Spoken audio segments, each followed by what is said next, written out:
നാട്ടിൽ നിന്ന് എഴുത്തു വന്നു. കാര്യങ്ങളൊക്കെ ആകെ അവതാളത്തിലാണ്. ആ വർഗീസിനെ സോപ്പിട്ടാലേ കാര്യങ്ങൾ നടക്കുമെന്ന് ഞാൻ പറഞ്ഞില്ലേ? ആ ചെറ്റയ്ക്ക് ഇപ്പൊ ചന്ദ്ര ടീയുടെ അക്കൗണ്ട് കൂടെ വേണം. ഞാൻ MD അല്ലേ, ഇല്ലെന്ന് പറയാനൊക്കോ? രണ്ടും കൽപ്പിച്ച് ഞാനും കൊടുക്കാൻ പോവാണ്. അതുകൊണ്ട് കമ്പനിക്ക് എന്ത് പറ്റുമെന്ന് എനിക്കറിയാൻ പാടില്ല. ദീപസ്തംഭം മഹാചര്യം എനിക്കും കിട്ടണം പണം എന്ന കുഞ്ചൻ നമ്പ്യാരുടെ പോളിസിയാണ് എന്റേത്. ആ 100 ആണെങ്കിൽ കണ്ടവന്റെ എന്നൊക്കെ കടം വാങ്ങിച്ചിട്ട് കമ്പനി കുളം തോണ്ടുന്നുണ്ട്. താമസിയാതെ വർമ്മ സാറ് പിച്ചച്ചട്ടി എടുക്കും.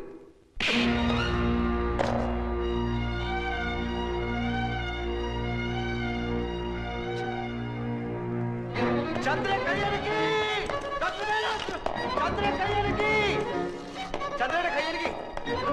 ചന്ദ്രയുടെ കൈയടക്കി, ചന്ദ്ര കൈയടക്കി, ചന്ദ്ര കൈയടക്കി, ചന്ദ്രയുടെ കൈയടക്കി. ഡോക്ടർ മേനോൻ അവിടെ. ഡോക്ടർ, ചന്ദ്ര കൈയടക്കി, ചന്ദ്രയുടെ കൈ അനങ്ങി.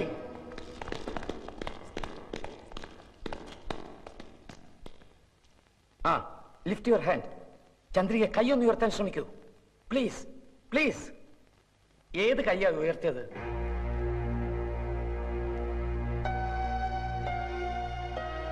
റൈറ്റ് ഹാൻഡ്, വലത്തെ കൈ. Please please make an attempt at least. മോളെ, ആ കൈ വീണ്ടും ഒന്ന് ഉയർത്താൻ നോക്കൂ. Please please try. എപ്പോഴാ കൈ ഉയർത്തിയത്? ഞങ്ങൾ സംസാരിച്ചുകൊണ്ടിരുന്നപ്പോ. എന്ത് സംസാരിച്ചുകൊണ്ടിരുന്നപ്പോഴാ കൈ പൊക്കിയത്?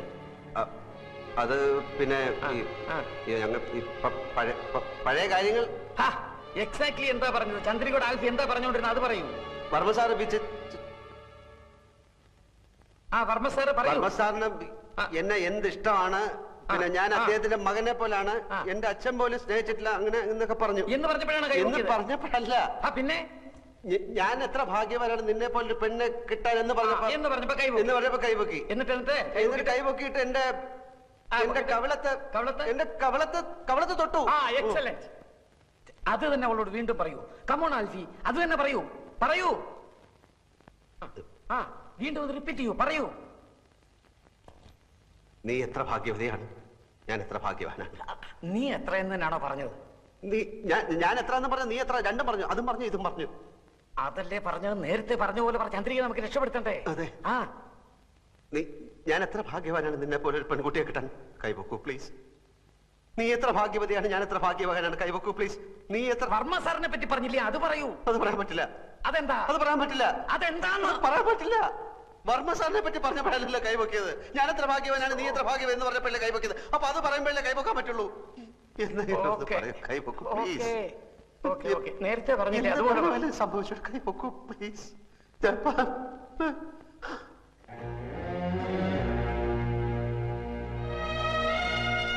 സോറി, ഏതോ ഒരു ഇമോഷണൽ മൂഡിലായിരിക്കും കൈ ഉയർത്തി. ആ ഇമോഷനിലേക്ക് തിരിച്ചു വരുന്നില്ല. ഇനിയിപ്പോ കാത്തിരിക്കുക നിവൃത്തിയുള്ളൂ. എങ്കിലും പ്രതീക്ഷയ്ക്ക് വക കൂടിയിട്ടുണ്ട്.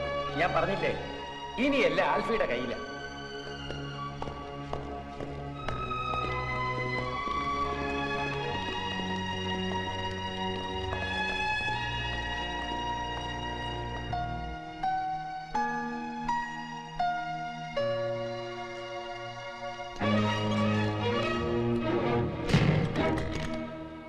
ഞാൻ ചന്ദ്രാറ്റിയുടെ അക്കൗണ്ട് മാറ്റി കൊടുക്കും. ഞാൻ 100 അക്കൗണ്ട് നിന്റെ ഓഫീസ് കുളം തോണ്ടിപ്പിക്കും. ഞാൻ പിന്നെ പിന്നെ പിന്നെ അവിടെ കിടക്കുന്ന സാധനവും മേശയും കസേരയും ഒക്കെ എടുത്ത് വിൽക്കും.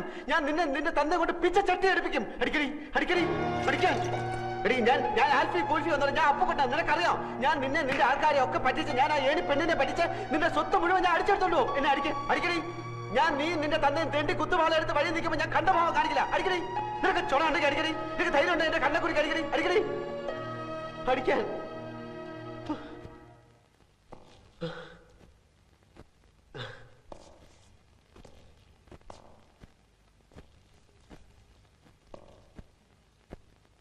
തന്നെ പറ്റിക്കാനോ നിങ്ങളെ ആരെയും ചതിക്കാനോ ഒന്നുമല്ല. എന്റെ ഗതികേട് കൊണ്ടാ ഞാൻ ഈ നാടകം കളിക്കുന്നത്. എനിക്കാരെയും ദ്രോഹിക്കണ്ട. എനിക്കാരുടെ പണവും പദവിയും വേണ്ട. തനിക്കെല്ലാം അറിയാമല്ലോ. ഞാനെല്ലാം തന്നോട് ഒന്ന് പറഞ്ഞിട്ടില്ലേ? തന്റെ കയ്യോ കാലോ ഒന്ന് അനങ്ങി കിട്ടിയാൽ തന്നെ രക്ഷപ്പെടുത്താനാവുമെന്ന് ഡോക്ടർ പറഞ്ഞുകൊണ്ടാ ഞാൻ. എന്റെ കാര്യങ്ങളൊക്കെ കുഴഞ്ഞാലും കുഴപ്പമില്ല. താൻ എണീറ്റ് നടക്കുന്ന കാണാൻ എനിക്ക് ആഗ്രഹമുണ്ട്. പിന്നെ അടിച്ച വഴി പോയില്ലെങ്കിൽ പോയ വഴി അടിക്കുക എന്നൊക്കെ പറയാറില്ലേ, അതാ ഞാനിപ്പോ ചെയ്യുന്നത്. ഇത്തിരി കടന്ന കയ്യാന്ന് എനിക്കറിയാം, വേറെ വഴിയില്ലാത്തതുകൊണ്ട്.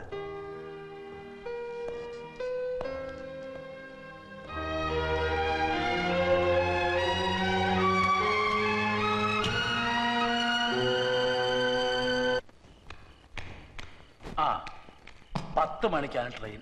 അത് നാളെ 3 മണിക്ക് ബോംബെയിലെത്തും. വെളുപ്പിനെ 5 മണിക്കാണ് ലണ്ടനിലേക്കുള്ള ഫ്ലൈറ്റ്. മനസ്സുണ്ടായിട്ടല്ല, നിന്റെ ഏറ്റവും വലിയൊരു ആഗ്രഹത്തിന് എതിര് നിൽക്കണ്ടല്ലോ എന്ന് വിചാരിച്ചിട്ടാ. ഈ പണവും പ്രതാപവും മാത്രം ഉണ്ടായിട്ട് വലിയ കാര്യമൊന്നുമില്ല. വയസ്സുകാലത്ത് കുട്ടികൾ കൂടെ ഉണ്ടാവണം, അതാ ഏറ്റവും വലിയ കാര്യം. 3 കൊല്ലത്തെ കാര്യല്ലേ ഉള്ളൂ. അത് കഴിഞ്ഞാ ഞാൻ ഇങ്ങോട്ട് തന്നെയല്ലേ വരിക. അത് ഞങ്ങളോടല്ല പറയേണ്ടത്. ദേ തിങ്ങിപ്പൊട്ടി ഒരുത്തും പുറത്ത് നിപ്പുണ്ട്, അവനെ ഒന്ന് സമാധാനിപ്പിച്ചിട്ട് പോ.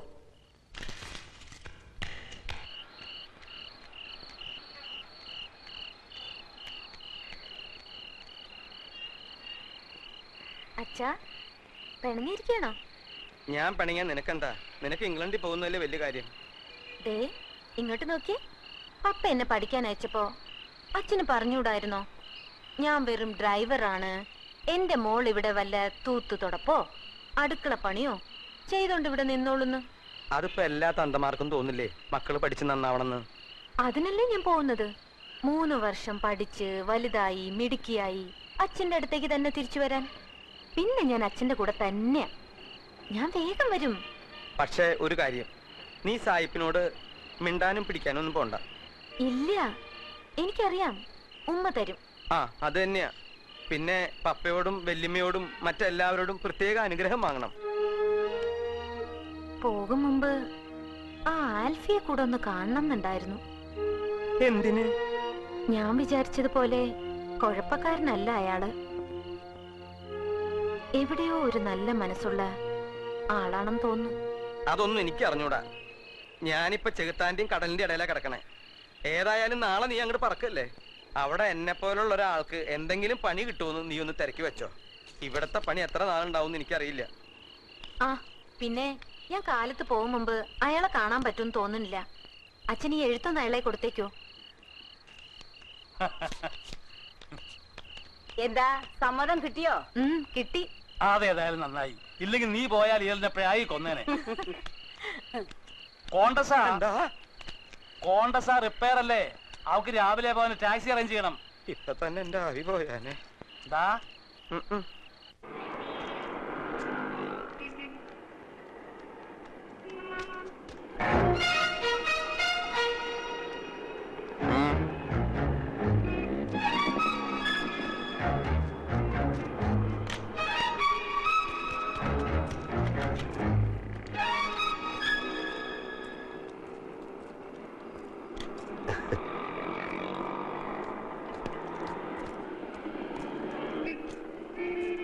Oh.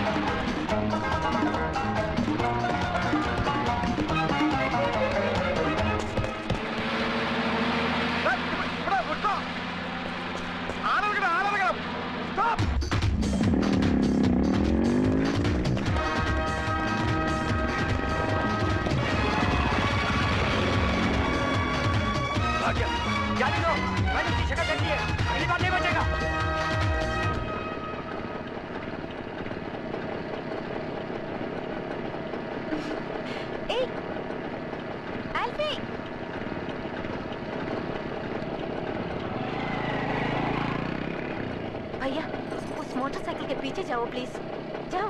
रेलवे स्टेशन नहीं जाना? नहीं, उससे कुछ जरूरी बात करनी है। चलो चलो।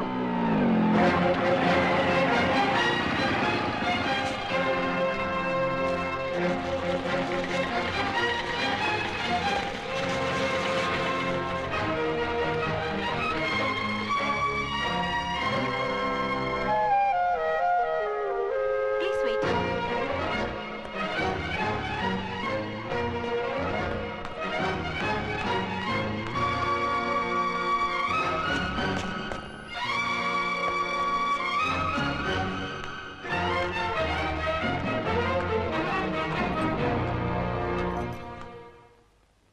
ആൽഫി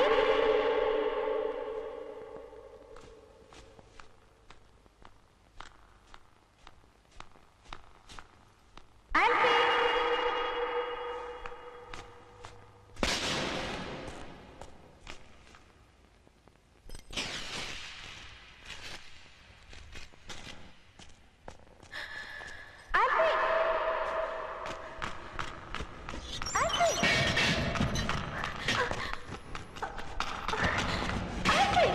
ആൽഫി മാങ്ങാത്തൊടി, ഞാൻ ആരാണ്, എവിടാണ് താമസം, എന്താ പണി, ഇതെല്ലാം കണ്ടുപിടിക്കാനല്ലേ നീ കൂടെ നടക്കുന്നത്? ഞാൻ പറയുന്നത് കേൾക്കൂ പ്ലീസ്. എനിക്കൊരു പുള്ളി കേൾക്കട്ടെ. പൊടി. ആൽഫി പ്ലീസ്, ഇതൊന്നും തുറക്കൂ ആൽഫി പ്ലീസ്. ആൽഫി ഞാൻ ഇംഗ്ലണ്ടിലോട്ട് പോവാണ്, എനിക്ക് ട്രെയിനിന് സമയം. പിന്നെ ഇംഗ്ലണ്ടിലോട്ട് ട്രെയിനിലല്ലേ പോണേ? കുറെ നാളായിട്ട് ഞാൻ കേൾക്കുന്നു നീ പോകുന്നു. ഇനി അത് പറഞ്ഞ് നീ എന്നെ പറ്റിക്കണ്ട. ഒരു CBI വന്നിരിക്കുന്നു, അവിടെ കിടക്ക ഒരു പട്ടി നിന്നെ തുറന്നില്ല. ഞാനൊന്ന് കണ്ട് സംസാരിക്കാൻ വന്നതാണ്. ഞാൻ പറയുന്നത് സത്യമാണ്. ആൽഫി പോകരുത്. നിന്നോട് ഞാൻ പല പ്രാവശ്യം പറഞ്ഞ എന്നോട് കളിക്കരുതെന്ന്. ആൽഫി ആൽഫി പ്ലീസ്. എന്റെ കാര്യങ്ങളൊക്കെ ശരിയാവാൻ കുറെ ദിവസം എടുക്കും. അത് കഴിഞ്ഞിട്ട് നീ പുറത്തിറങ്ങിയാൽ മതി. അതുപോലെ തിന്നാനും കുടിക്കാനും ഉള്ളതൊക്കെ ഞാൻ ഇവിടെ എത്തിക്കാം. 100 കള്ളം പറഞ്ഞാൽ ഞാൻ ജീവിക്കുന്നത്. അതിനിടെ നീ എവിടാന്നൊരു കള്ളം കൂടെ ഞാൻ പറഞ്ഞോളാം. ആൽഫി പ്ലീസ്. ഹലോ, നിങ്ങളുടെ മോളില്ലേ, എന്താ ജീവിയുടെ പേര്? ലേഹ. അവള് പോയി. എങ്ങോട്ട്? അവള് ഇംഗ്ലണ്ടിൽ പോയി. കാലത്തെ ട്രെയിനിൽ ബോംബെക്ക്. വെളുപ്പിന് അവിടുന്ന് ഫ്ലൈറ്റ് ഉണ്ട്. മറ്റന്നാ അവിടെ എത്തിച്ചേരണമെന്ന ലാസ്റ്റ് ഡേറ്റാ. നിനക്ക് സമാധാനായില്ലേ? ഇനി അവളെ കൊണ്ടൊരു ശല്യം നിനക്കുണ്ടാവില്ല. ആ പിന്നെ അവള് നിന്നെ അന്വേഷിച്ചു. പോകുന്നതിന് മുമ്പ് നിന്നെ കണ്ടെന്തോ പറയണമെന്ന് പറഞ്ഞു. സാധിക്കാത്തതുകൊണ്ട് ദാ ഈ കത്ത് തന്നിട്ടുണ്ട്. അപ്പുക്കുട്ടൻ എന്ന ആൽഫിക്ക് ഏതോ ചില ചുറ്റുപാടുകളിൽ ആൽഫിയായി പോയതാണ്. ചില നിവൃത്തികേടുകൾ കൊണ്ട് ആൽഫിയായി തുടരുകയാണ്. അത്രയും എനിക്ക് മനസ്സിലായി. ചന്ദ്രയോട് സംസാരിച്ചത് ഞാൻ കേട്ടു. പിന്നെ അപ്പു ഒരിക്കലും ചന്ദ്രയെയോ ചന്ദ്രയുടെ കുടുംബത്തെയോ ഉപദ്രവിക്കില്ലെന്നും അപ്പുവിന് വലിയൊരു മനസ്സുണ്ടെന്നും കൂടി ഞാൻ കണ്ടു, അറിഞ്ഞു. എന്നെ കൊണ്ടുണ്ടായ ഉപദ്രവങ്ങൾക്ക് മാപ്പ്. എല്ലാം കഴിഞ്ഞ് എവിടേക്കെങ്കിലും പോകുമ്പോൾ ആരോടെങ്കിലും എവിടെ ഉണ്ടാവും എന്നൊന്ന് പറഞ്ഞിട്ട് പോണം. ഞാൻ മടങ്ങി വരുമ്പോൾ എനിക്കൊന്ന് വന്ന് കാണാനാ. വെറുതെ. ഒരിക്കൽ കൂടി മാപ്പ്.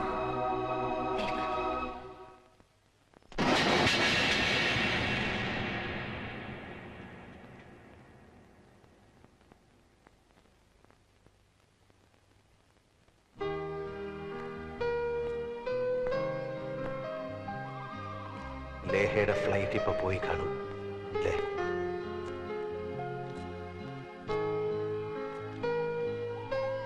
അറിയാം, വലിയൊരു മോഹവും അതോടൊപ്പം പോയി.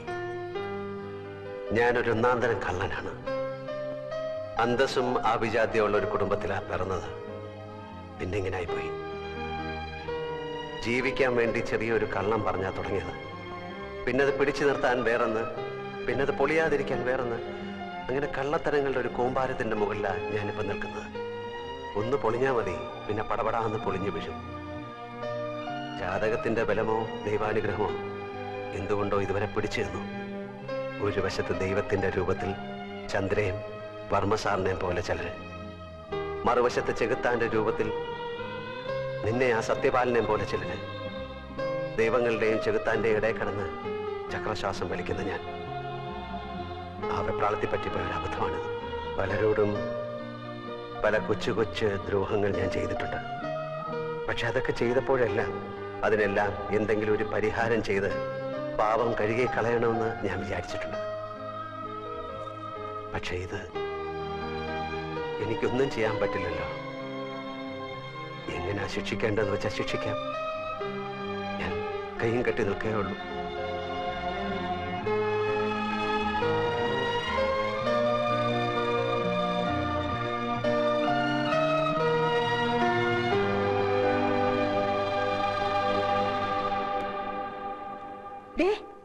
ഇത് കണ്ടോ?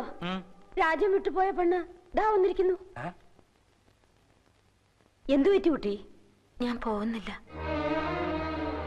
എനിക്ക് പോവാൻ തോന്നുന്നില്ല. ചന്ദ്ര ഇങ്ങനെ കിടക്കുമ്പോ ഞാനും ഇവിടെ വേണമെന്ന് എനിക്ക് തോന്നി.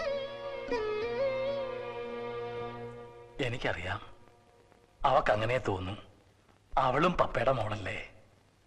Good decision. 1 വർഷം പഠിപ്പ് പോകുമെന്നേ ഉള്ളൂ. വേണമെന്ന് തോന്നി ഇനി അപ്ലൈ ചെയ്യാം. പക്ഷേ ഉടനെ യൂണിവേഴ്സിറ്റി പോയി എഴുതി കൊടുക്കണം. വെറുതെ സ്കോളർഷിപ്പ് എന്തിനാ കളയുന്നത്?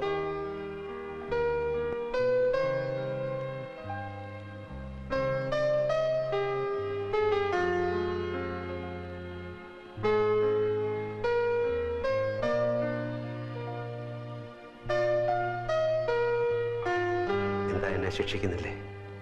ഉണ്ട്, ശിക്ഷിക്കണമെന്ന് തന്നെയാ എന്റെ തീരുമാനം. അതിനു മുമ്പ് എനിക്കറിയണം എന്തിനാ ഈ നാടകമൊക്കെയെന്ന്. സൗകര്യമുണ്ടെങ്കിൽ പറഞ്ഞാ മതി.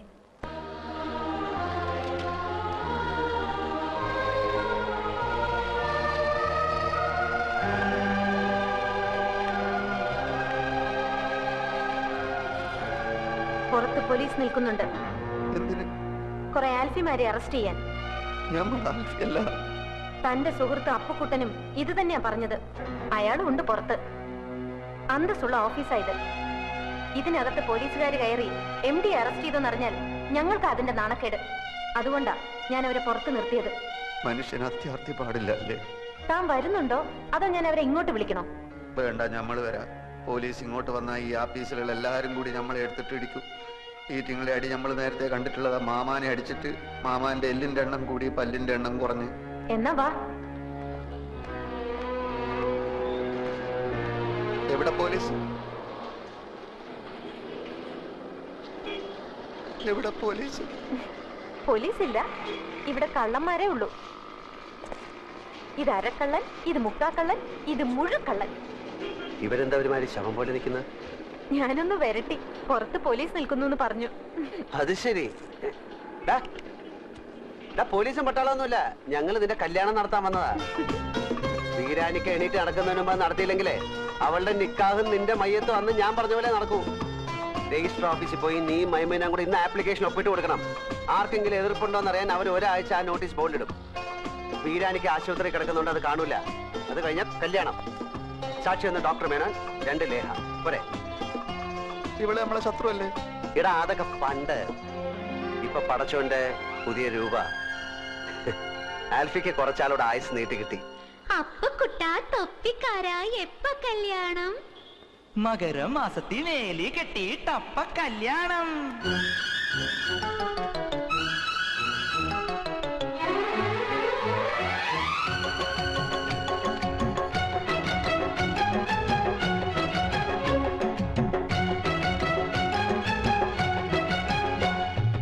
ഒന്നാം വട്ടം കണ്ടപ്പം പെണ്ണിന് കിണ്ടാണ്ടം, 2ാം വട്ടം കണ്ടപ്പം പെണ്ണിന് മിണ്ടാട്ടം. ഒരു കുങ്കുമക്കുയിലായി കുണുകുണുങ്ങി വന്നാട്ടെ, കണ്ണാടിപ്പൂം ചിന്തൂരം കവർന്നെടുത്തോട്ടെ, ഞാൻ കവർന്നെടുത്തോട്ടെ. ഒന്നാം വട്ടം കണ്ടപ്പം ചെക്കന് ചിങ്കാരം, 2ാം വട്ടം കണ്ടപ്പം പുഞ്ചിരി പുന്നാരം. ഒരു മാർഗഴിക്കുളിരായി നീയിലൊരുങ്ങി നിന്നാട്ടെ, നിന്താ ചുണ്ടിലെ താരാട്ടായി നിനുങ്ങി നിന്നാട്ടെ, നിനുങ്ങി നിന്നാട്ടെ.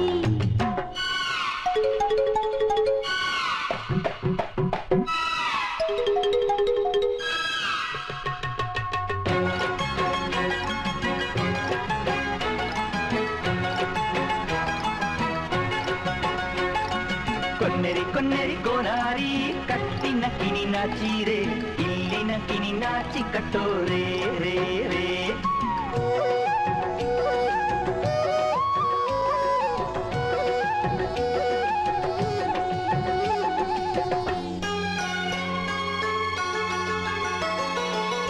കുന്നിമണി കൂടുകെട്ടി കന്നിവയിൽ പന്തലിട്ട് പുലരാറായോ പൊൻധനുമാസം.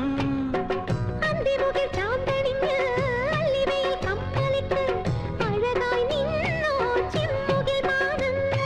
വൃശ്ചികരാവിൻ പച്ചിലക്കൂട്ടിൽ അന്തിയുറങ്ങാൻ വാ, മച്ചിനകത്തെ കൊച്ചരിപ്രാവേ കിളിക്കിളി കൂട്ടാൻ വാ. നീ വരുമല ചന്ദന കുറിച്ചില്ലു നിലാവാ, ചില്ലു നിലാവാ. ഒന്നാം വട്ടം കണ്ടപ്പം ചെക്കന് ചിങ്കാരം,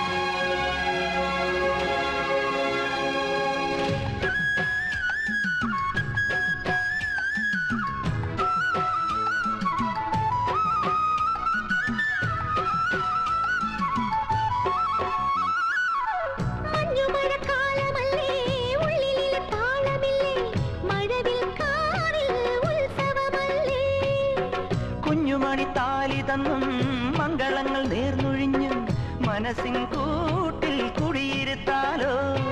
കണ്ണിലുദിക്കും കുഞ്ഞു കിനാവിൻ കുമ്പിളിൽ എന്താണ്? വെള്ളി നിലാവിൽ മിന്നി മിനുങ്ങും മുന്തിരിച്ചിന്താണ്. മണിക്കാലവുമായി കാത്തു നിൽക്കാം ഞാൻ, കാത്തു നിൽക്കാം ഞാൻ. ഒന്നാം വട്ടം കണ്ടപ്പം ചെക്കന് ചിങ്കാരം, രണ്ടാം വട്ടം കണ്ടപ്പം പുഞ്ചിരി പുന്നാരം. കുനു കുങ്കുമക്കുയിലായി കുണുകുണുങ്ങി വന്നാട്ടെ, കണ്ണാടി പൂഞ്ചിന്തൂരം കവർന്നെടുത്തോട്ടെ, കവർന്നെടുത്തോട്ടെ. എവിടേക്ക് പോണെന്നാ പറഞ്ഞേ? യൂണിവേഴ്സിറ്റി വരെ. രാത്രിയിലത്തെ ട്രെയിനിന് ടിക്കറ്റ് എടുത്തിട്ടുണ്ട്. ഒരാഴ്ച കഴിഞ്ഞേ വരും. അപ്പോഴേക്കും ലോൺ കിട്ടില്ലേ? എന്നിട്ട് വേണം നമുക്ക് ഈ കള്ള കഥകൾ അവസാനിപ്പിക്കാൻ. ഇവിടെ ഇല്ല, വീട്ടിലുണ്ട്. ഞാനിത് കൊടുക്കും. ഇത് കണ്ടോ? ഒറിജിനൽ ആൽഫിയും ചന്ദ്രൻ കൂടി വിവാഹം രജിസ്റ്റർ ചെയ്യാൻ അപ്ലൈ ചെയ്ത അപ്ലിക്കേഷൻ ഫോമാ. രജിസ്റ്റർ ഓഫീസിലെ കണ്ടെടുത്തതാ. ആൽഫിയുടെ ഒറിജിനൽ ഒപ്പ് ഇതിനകത്തുണ്ട്. ഈ ഒപ്പ് ഇവനിടണം, അല്ലെങ്കിൽ ഇവൻ ആൽഫിയല്ല. അതേതാ? ഞാൻ പപ്പയുടെ കൈ കൊടുക്കാം. വേണ്ട വേണ്ട, ഞാൻ കൊടുത്തോളാം. നീയും ഈടായിട്ട് അവനോട് കൂടിയിട്ടുണ്ട്. ഗൂഢാലോചനക്കാരെ എല്ലാത്തിനും ഒരുമിച്ച് ഞാൻ അകത്താക്കും. ഞാൻ ഇത് അമ്മാവന്റെ കയ്യിൽ കൊടുക്കാൻ പോവുകയാണ്. നീ പോലീസിന് ഇനിയുള്ള തയ്യാറായിക്കോ? നോക്കി നിൽക്കാതെ ചെല്ല്.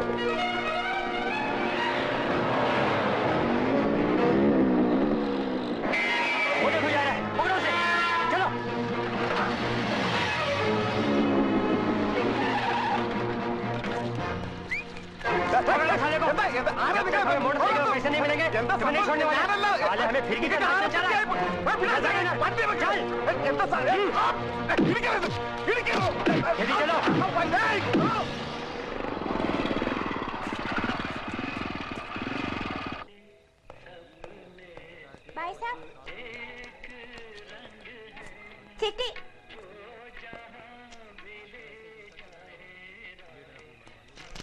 അച്ഛന്റെ വിചാരണ കഴിഞ്ഞു. 18-ാം തീയതിയാണ് വിധി. കേസ് തോറ്റുപോകും. കുറഞ്ഞത് 6 വർഷം തടവെങ്കിലും വിധിക്കും എന്നാണ് നമ്മുടെ വക്കീല് പറയുന്നത്. അല്ലെങ്കിൽ ഇതുവരെയുള്ള പലിശയും ചേർത്ത് 7 ലക്ഷം രൂപയോളം കൊടുത്താ ഒത്തുതീർപ്പാക്കി തരാമെന്ന്. എവിടുന്ന് കൊടുക്കാനാ അത്രയും പണം? പാവം അച്ഛന്റെ ഇരിപ്പ് കണ്ടിട്ട് സഹിക്കുന്നില്ല. വല്ല കടുങ്കയും ചെയ്ത് കളയുമെന്ന എന്റെ പേടി. നമ്മൾ എന്താ ചെയ്യാ ഏട്ടാ?